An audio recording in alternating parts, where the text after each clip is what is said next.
Déjate llevar por la magia de Ecuatorial FM. Tu fiel compañera, una radio que gira al compás de tu vida.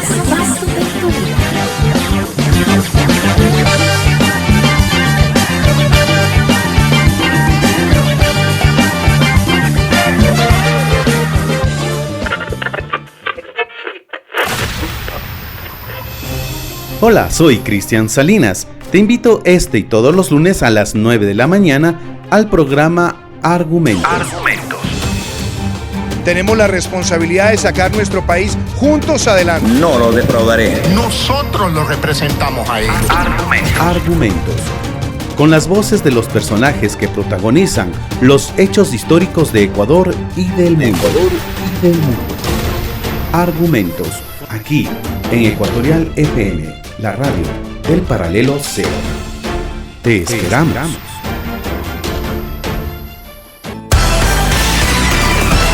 El siguiente programa es responsabilidad de sus productores. Ecuatorial FM no se responsabiliza por las opiniones vertidas por sus conductores o invitados.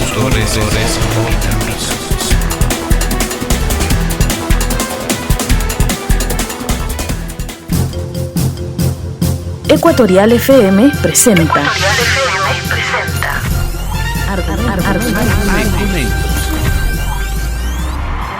Este Ecuador que no lo queremos enredado en lo intrascendente, sino en lo valeroso, luchador, infatigable, forjando un destino de grandeza. Argumentos. Para cambiar este país se necesita el poder, pero como instrumento de servicio, no como instrumento para servirte a los demás. Actores políticos, económicos y sociales de Ecuador y del mundo muestran sus opiniones en Argumentos. El odio nubla el cerebro, contamina las más claras inteligencias. Argumentos. Conduce Cristian Salinas. Bienvenidos.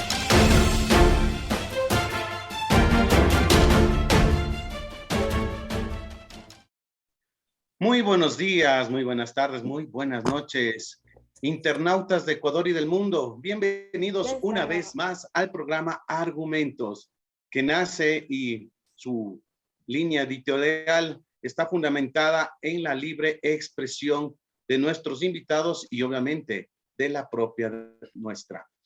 También les quiero agradecer por cada semana darse cita a este encuentro con el programa Argumentos. Transmitimos desde acá, desde Quito, Ecuador, en la mitad del mundo. Por eso, Ecuatorial FM, la radio del Paralelo Cero. Pero antes, quiero saludar con mi amigo y colega Juan Carlos Figueroa. Juan Carlos, buenos días. ¿Qué tal? ¿Cómo estás? ¿Qué tal, Cristian? Amigos, tengan ustedes una excelente mañana. Pues ya estamos entrando, ¿no? A verano, al parecer, acá en Ecuador.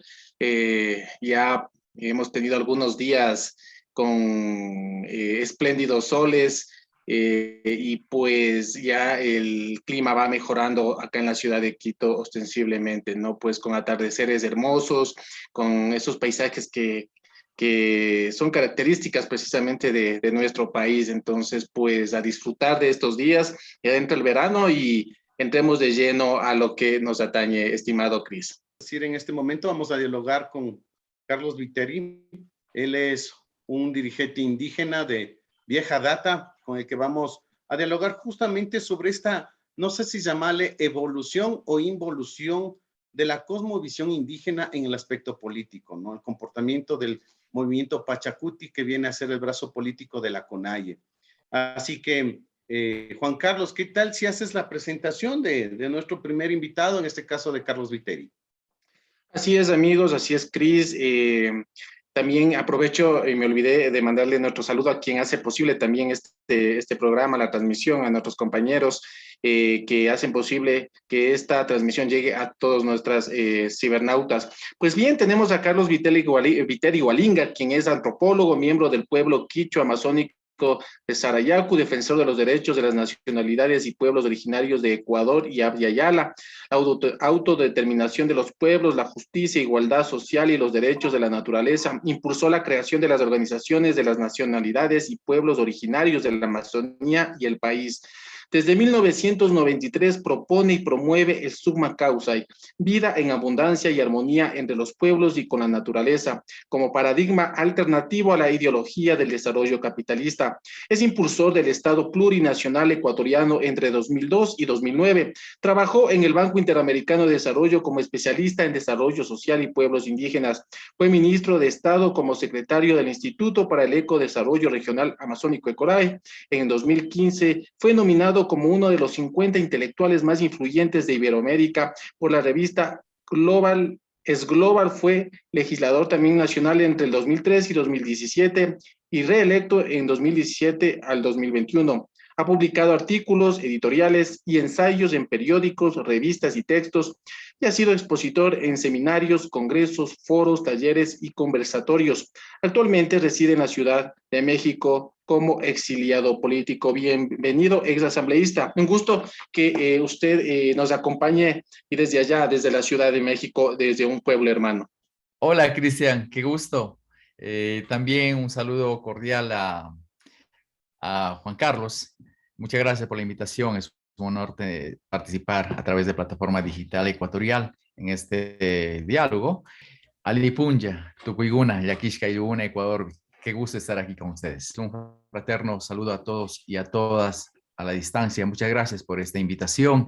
Pues con mucho gusto para conversar con ustedes sobre estos y otros temas. Gracias, Carlos, por su atención y la participación en el programa Argumentos. Y para amenizar un poquito este diálogo, para iniciar, más bien cuéntenos cómo está el clima en Ciudad de México. Tengo entendido que usted está ahí, ¿cierto? Sí, acá está culminando la primavera, ¿no? Y estamos iniciando el verano que, pues, tiene la característica de que llueve con frecuencia, ¿no?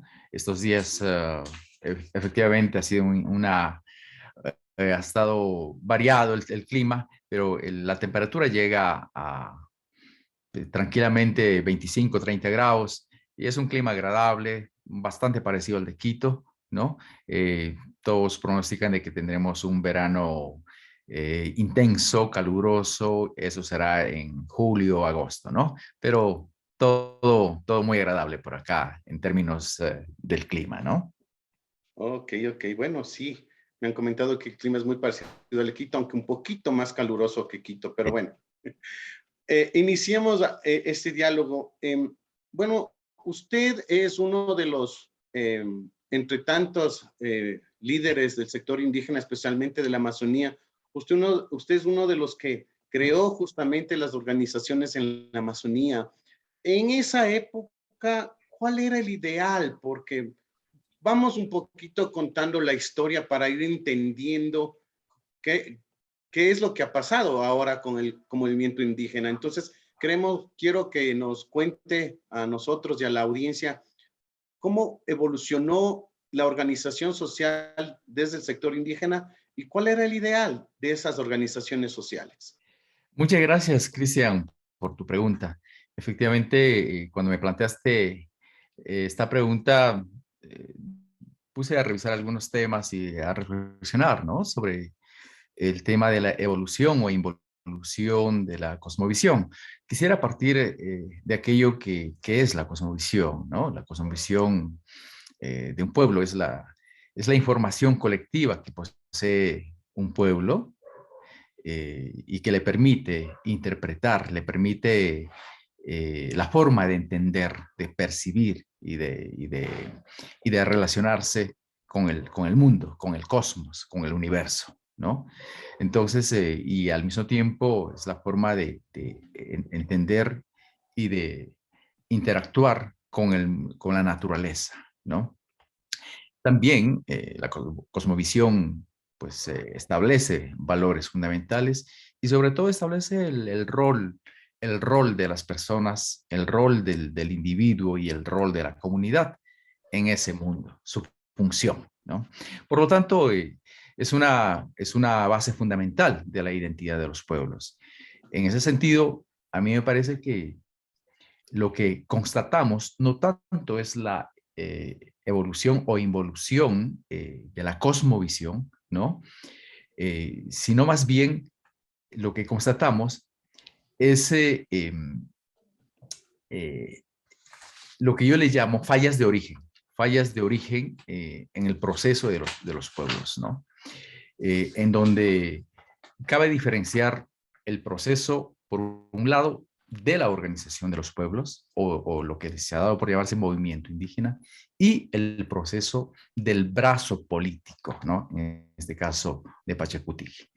Y lo que yo allí identifico es un proceso de paulatina pérdida de perspectiva y un extravío del proyecto histórico de las nacionalidades y de los pueblos indígenas, sobre todo el movimiento Pachacutic, ¿no?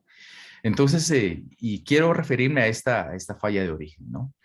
Que fue en 1925, en donde se constituye Pachacutic, donde se abrió todo un debate si participar o no participar en los procesos electorales. Y yo creo que fue un error de origen al pensar de que ese país, ese estado con enormes taras coloniales al que estábamos combatiendo y seguimos muchos combatiendo, ese estado con esas taras coloniales, ese estado que no es necesariamente el proyecto de los pueblos originarios, sino de una élite oligárquica, un estado oligárquico. Entonces, el pensar de que ese estado oligárquico, racista, ese estado tremendamente discriminador, ese estado movido desde una racionalidad supremacista eurocéntrica, se iba a transformar al entrar a jugar en su cancha, ¿no? Al ser parte de un partido, de un sistema de partidos políticos que son las que sostienen ese status quo de injusticias, de desigualdades, ¿no? Entonces, fue un error pensar de que ese Estado que se cuestionó, se combatió históricamente, ¿no? Se iba a transformar profundamente, se iba a transformar culturalmente, socialmente, económicamente, política y administrativamente al entrar a jugar en esa cancha de ese Estado oligárquico con sus propias reglas, con árbitro propio, ¿no? Y pues bajo su lógica, ¿no? Es decir, entrar a ser parte de un sistema de partidos políticos de un Estado oligárquico burgués. De tal manera que, desde mi punto de vista, eso fue un error de concepción. Y pues, a lo largo del tiempo, estamos hablando casi 27 años, sobre todo del partido político Pachacutic, ¿no? Dicho sea de paso, no nos olvidemos que cuando se constituye un partido político, allí hubieron figuras políticas ya muy pretéritas al presente, ¿no? Pretéritas, que celebraron, dijeron, por fin los indígenas aceptaron la democracia y ahora sí van a luchar por sus derechos civilizadamente. Es decir, que las luchas anteriores contra las injusticias eran luchas efectivamente consideradas inciviles o bárbaras, en fin, ¿no? Entonces, cuando vemos que pasó el tiempo, este partido político que en sus orígenes se plantea cuestionando ese status quo, esa estructura injusta del Estado, ¿no? Lo que hace es lo que ha ocurrido y lo que constatamos ahora es que no solo que pasa a ser uno de los firmes defensores de ese status quo de desigualdades, sino que se absorbe, se incrusta profundamente en esas reglas del juego, en ese sistema político de los partidos tradicionales al que siempre cuestionó. Eso es lo que ocurre. Entonces, y a lo largo del tiempo, hemos visto que los logros de los pueblos y nacionalidades del Ecuador no son necesariamente por el papel de sus políticos en la asamblea o en el escenario nacional, ¿no?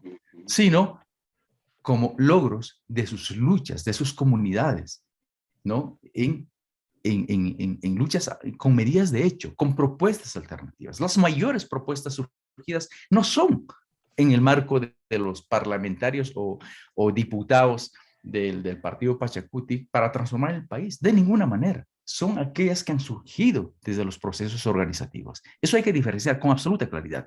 Entonces lo que ocurre ha sido que este partido Pachacuti, que aprendió todo el modus operandi de ese sistema político corrupto, ¿no? Aprendió también a instrumentar a la organización social. Exactamente el fenómeno que ocurrió entre el MPD y la UNE, por ejemplo. Exactamente, esa instrumentación política partidista, ya en función de los intereses políticos del grupo, ya donde ya la transformación social, cultural del país ya queda de lado. Es decir, el proyecto histórico queda de lado y entran a jugar intereses estrictamente electoreros, ¿no? Los cargos públicos de una élite interesada en ese sentido. De tal manera que yo lo que digo es que en esa instrumentación del partidista, del brazo político, ¿no? Curiosamente el brazo que queriendo controlar a todo el organismo, que en este caso sería la CONAIE, ¿no? Cuando debería ser a la inversa, ¿no? Entonces, el brazo político, en su afán de instrumentar, de controlar, de poner a sus dirigencias para asegurarse candidaturas, ¿no? ¿Qué es lo que ocurre? También lleva consigo hacia esa separación del proyecto histórico, hacia ese extravío de lo que llamo el proyecto histórico. Ese proyecto histórico es la construcción del Estado plurinacional, que no pasa únicamente porque está en la literatura constitucional, sino que hay que construir esa transformación cultural, institucional, territorial, darle un nuevo contenido, es decir, una nueva institucionalidad, ¿no? Entonces, ese proyecto histórico se olvida, se extravían de ese proyecto histórico para pasar al juego político de un partido, como estamos viendo en la actualidad, en donde se disputan las élites de la bancocracia, las élites empresariales, ¿no? Versus el pueblo. ¿Y dónde se coloca el partido político Pachacuti? Se coloca justamente del lado de los intereses del status quo. Entonces, eso es lo que ocurre. Eso es lo que estamos asistiendo. Ok. ¿Tienes tu consulta, Juan Carlos? Así es, doctor Viteri. Justamente hace 30 años, tengo aquí el dato, se realizó esa marcha histórica de la Organización de los Pueblos Indígenas de Pastaza, OPIF, por la tierra, por la vida. Fue un tema histórico, social, que logró un cambio profundo, justamente la participación de los pueblos indígenas en la realidad nacional. Y como usted nos había mencionado hace poco, es el verdadero origen de la lucha de los pueblos indígenas, desde las comunidades, más no como se está viviendo en este momento en la Asamblea Nacional. Y para ir al grano, ¿qué hacer entonces en la Asamblea Nacional? Porque vemos a un Pachacuti que está resquebrajándose, está dividido, hay pugnas entre los Pachacutis que permanecen dentro del partido y los denominados rebeldes. Y en cierta forma tenemos a una presidenta como Guadalupe Llori que responde a esos intereses hegemónicos y hay quienes le combaten. Entonces, ¿qué hacer para justamente solucionar este inconveniente grave dentro de este partido? Sí, Juan Carlos, efectivamente en días pasados celebramos 30 años de esa gesta histórica, que algunos lo llaman gesta por los títulos de propiedad de los territorios. Sí, esos fueron temas sumamente importantes, pero no nos olvidemos que la marcha histórica de 1992, organizado desde la Amazonía, desde mi organización, la Organización de Pueblos Indígenas de Pastaza, y lo digo con conocimiento de causa porque yo soy uno de los actores de la preparación y de la ejecución de esa marcha, junto con otros líderes sumamente importantes de la Amazonía. Entonces, Esa marcha tiene una trascendencia enorme porque recoge los sueños y las luchas de rebeliones históricas en el país, como por ejemplo una de las últimas más grandes del siglo XIX, la protagonizada por Fernando de Aquilema, de quien, dicho sea de paso, los actuales dichos dirigentes se han olvidado totalmente, ¿no? Que lideró esa revuelta en 1871, ¿no? En el gobierno de García Moreno, y fue fusilado por García Moreno, cuestionando justamente las injusticias del poder de la época y todo el sistema de esclavitud, de servidumbre y planteando una transformación de ese sistema, ¿no? Eso recogimos nosotros en la lucha, cuando planteamos el Estado plurinacional, cuando planteamos un Estado, un nuevo modelo de Estado para dejar atrás las injusticias y el colonialismo. Eso es lo que planteamos, justamente donde allí recuperamos parcialmente una cantidad importante de los territorios ancestrales, ¿no? Esa lucha continuó posteriormente, ¿no? Entonces, y producto de aquello, ¿no? Y de otras luchas que se dieron posteriormente, tenemos la constitución que tenemos en la actualidad. De tal manera que para mí el tema del partido político Pachacuti es un partido fallido. Para mí es un fracaso total, ¿no? Entonces lo que corresponde actualmente, ¿no?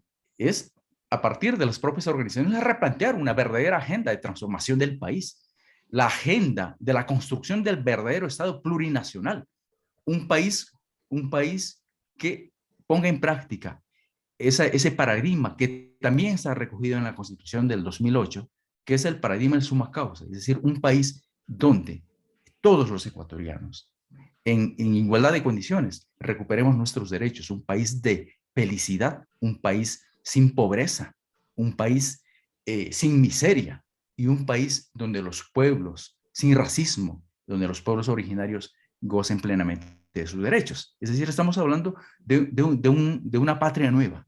Entonces hay que recuperar esa nueva agenda y yo creo que, y ojalá ICE asuma esa responsabilidad, ¿no? De plantear con firmeza ese quiebre que requiere para reubicarse, para recuperar el proyecto histórico para transformar la transformación social del Ecuador. La transformación social del Ecuador es mucho más que una participación política, ¿ya? Pero en todo caso, la participación política debe incidir en esa transformación social que se impulsa desde la organización social. Entonces, una nueva agenda y replantear totalmente la estrategia de participación política. Y la experiencia de Pachacuti es realmente totalmente un fiasco desde mi punto de vista. Habría que replantear totalmente aquello, hacer un balance real. Si en el proceso histórico vale la pena mantener un brazo político que está comprometiendo totalmente los procesos de transformación de la vida de los pueblos y nacionalidades y al mismo tiempo ya siendo un obstáculo para la transformación del país hacia un país de justicia y de felicidad. Una pregunta, a ver, si bien es cierto, la CONAIE, la Confederación de Nacionalidades Indígenas de Ecuador, se constituyó, obviamente, es la organización matriz, digamos, que dio origen al Pachacuti, llamémosle así. Pero, sin embargo, todos pensaban que Pachacuti iba a ser la representación del sector del pensamiento indígena en el quehacer político y estatal del país. Como usted dijo, parece que fue una falla de origen porque el Pachacuti se involucró en los temas políticos desde la cancha del Estado que ha sido gobernado siempre por una élite económica y política que nos ha gobernado durante varios años, ¿no? Y que se ha dejado llevar por la corriente, llamémosle así, al Pachacuti. Ahora, esa reestructuración significa dividir al movimiento político en dos para que de igual manera el pensamiento indígena que comulga con la derecha tenga su representación y el sector indígena que comulga con el progresismo o izquierda también tenga su representación. ¿Cabe eso o no? ¿O tienen que seguir todos en en el mismo saco, es decir, en el Pachacuti? Yo creo que no se trata de, de dividir al movimiento indígena. Yo creo que una de las consecuencias negativas de este descarrilamiento particularmente del movimiento Pachacuti, ¿no?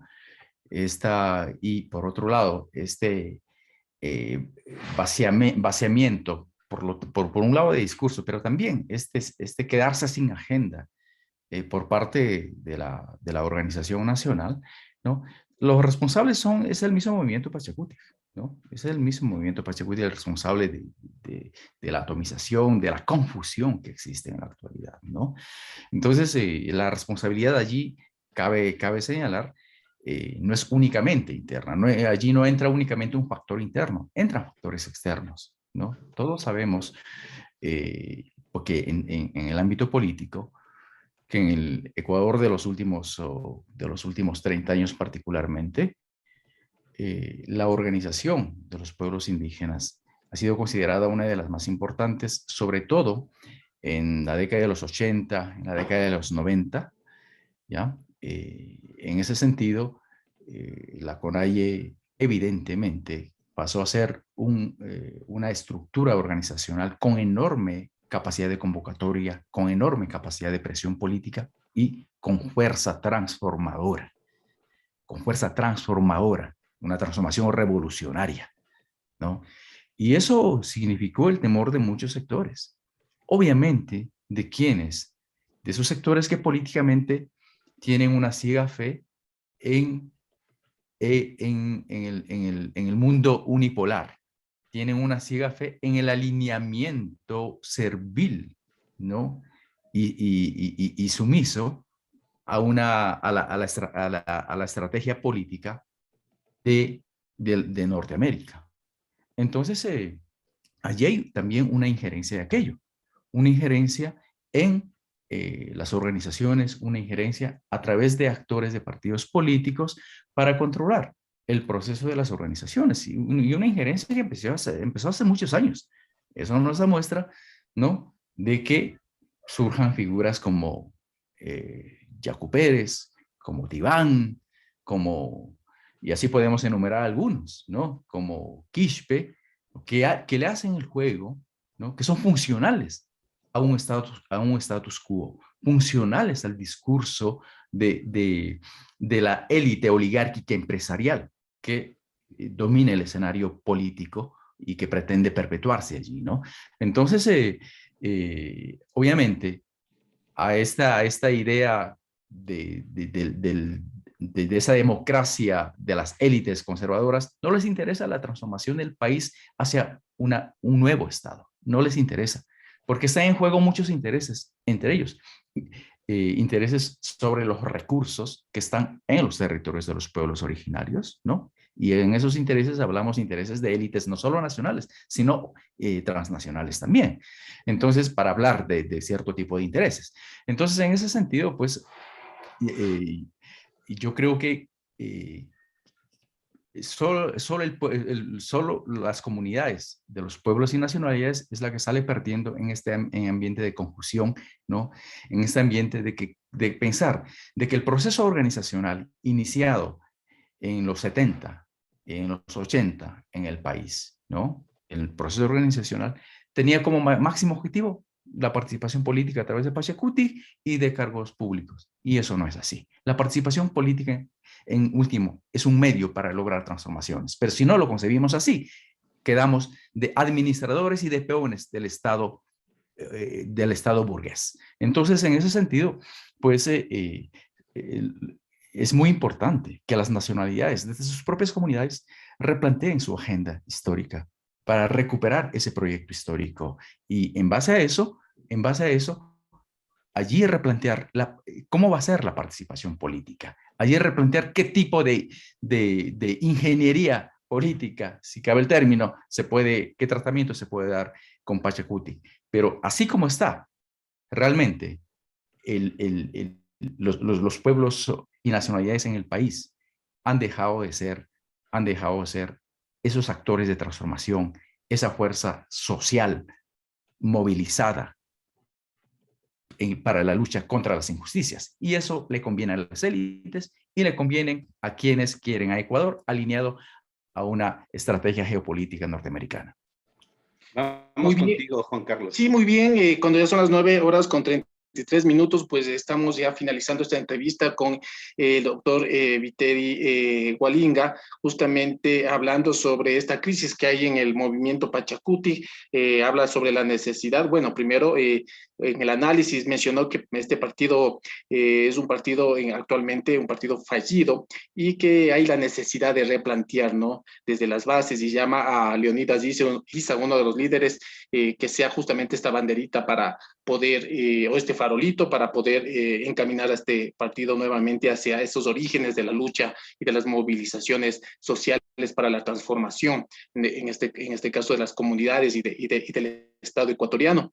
Doctor, un mensaje final para la ciudadanía desde México, en este ambiente, en estas condiciones políticas que vivimos actualmente, y sobre todo ese mensaje dirigido hacia sus pueblos, hacia su pueblo y hacia el partido. Tocayo, realmente estoy algo más de 2 años fuera del país, fuera de mi familia, fuera de mi gente, lejos de mi gente, y es tremendamente doloroso, profundamente doloroso, la tragedia que vive mi país, y los desastres tras desastres que inundan las noticias. Y ahora, sobre todo, ahora donde como si no fue ya extremo, inaceptable e intolerable, todo el desgobierno, todo el abandono de la gente humilde de nuestro país con Moreno, toda la negligencia ante la pandemia, todo el latrocinio que se dio en medio de esa pandemia, el reparto de los hospitales, y sin mencionar de la persecución política, ¿no? Sin mencionar de la persecución política. Yo soy un perseguido político de Moreno y sus aliados. Entonces, y no lo digo yo, lo dice México, lo dicen los acuerdos y convenios internacionales sobre exilio y refugio. Yo soy exiliado acá. Entonces, tras esta situación terrible del país, carestía permanente de las cosas, ahora ausencia de medicinas en los hospitales, toda la crisis en las escuelas, en los colegios, toda la crisis educativa en mi país, la ausencia de trabajo, despidos, la inflación, es decir, una situación absolutamente asfixiante. Yo quiero solidarizarme con mi país, con mi gente, con la gente de las comunidades, porque en estas situaciones de crisis del país, quien más sufre es la gente más humilde, las mayorías, los territorios más marginados. Esos son los que sufren. Y saludo a ellos, y dentro de ellos mi Amazonía, que ha vuelto a ser la región relegada, ha vuelto a ser el mito del que se hablaba en la década de los 60, de donde solamente se extrae el petróleo y toda la basura de contaminación y el olvido para la gente allí. Eso ha vuelto a ser mi región amazónica, mi solidaridad, pero al mismo tiempo yo creo que hoy más que nunca, siempre se dice hoy más que nunca, cuando siempre es necesaria la solidaridad. Yo creo que debemos tener, en medio de tanto odio, de tanto mensaje, bombardeo de odio, en medio de tanta violencia, porque en Ecuador no hay ciudad donde la gente pueda hoy salir con cierta seguridad. Hay temor, hay tanta violencia, delincuencia, y pues ustedes más que nadie saben en qué baile andan las autoridades. Mi solidaridad, pero hay que unirse, deben estar unidos. Mi gente de las comunidades, a recuperar los sueños, Nosotros somos los pueblos que valoramos el sueño como un elemento para caminar correctamente por el sendero correcto, por el futuro próspero. En ese sentido, a unirse, a defender la vida, a defender los derechos de las comunidades, a defender los derechos de los ciudadanos, los derechos a vivir en paz, los derechos a la vida. los derechos a vivir en dignidad, los derechos a un salario, los derechos a educación, los derechos a un empleo, al buen vivir. Todos esos derechos están en juego ahorita y no hay otra palabra que no sea el de unirse para asumir desde cualquier lugar que estemos esa unidad y esa voluntad de transformación para decir ya basta, Ecuador no puede seguir adelante así.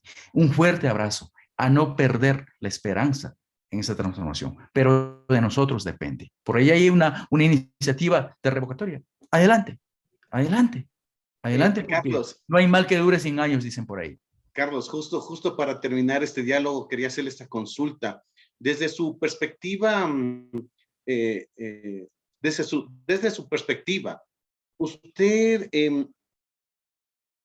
¿cómo se alinea? ¿A favor de la disolución del Parlamento conocida como muerte cruzada para una nueva convocatoria de elecciones o una revocatoria del mandato que a la final va a desembocar en lo mismo? ¿Por cuál lado usted se inclina? Mira, yo me inclino a resolver la situación crítica del Ecuador en el marco de lo que establecen nuestras normas. Y la norma superior, allí es la Constitución, que establece con absoluta claridad qué pasos debe dar un país, qué herramientas tienen el ecuatoriano o la ecuatoriana, el ciudadano, es decir, toda la gente, la mayoría, los de a pie, qué herramientas tenemos para poner fin a una situación de conmoción social, porque en Ecuador lo que vivimos es una terrible conmoción social. Y nadie puede ser indiferente ante ese hecho, ante tantas masacres, ante las carnicerías en las cárceles, ante los sicariatos que estamos viendo todos los días. Nadie puede ser indiferente cuando la vida de un familiar, de un hijo, de un amigo está en juego. En ese sentido, pues yo creo que la Constitución establece con absoluta claridad aquello de la revocatoria de mandato. Porque lo otro, dicho sea de paso, pues se disuelve la asamblea y pues tienen alrededor de unos 6 meses de poder absoluto el presidente, lo cual, como lo establece la Constitución, es constitucional, es otra vía. Pero personalmente preferiría esa otra vía democrática de participación directa de los ciudadanos, que es el tema de la revocatoria de mandato, y esperemos que en esta iniciativa que está en marcha, que es de los ciudadanos, el CNE no se haga de la vista gorda como sí lo hizo, como sí se prestó para impedir un proceso de revocatoria de mandato a Moreno, ¿no?